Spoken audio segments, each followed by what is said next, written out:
You ask Tiger to solve. This deals with linear equations with one unknown. The final result is x equals 3. Let's solve it step by step. Simplify the expression. Expand the parentheses. Simplify the arithmetic.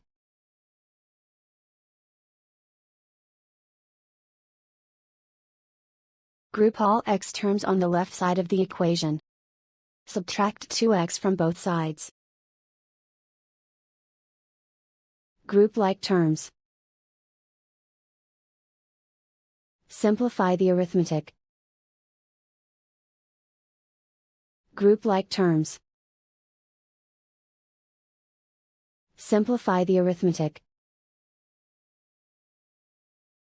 Group all constants on the right side of the equation. Subtract 9 from both sides. Simplify the arithmetic.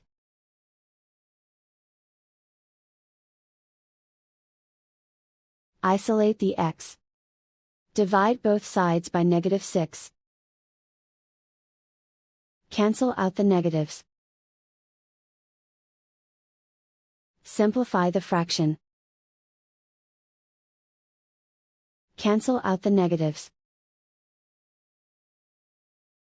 Find the greatest common factor of the numerator and denominator.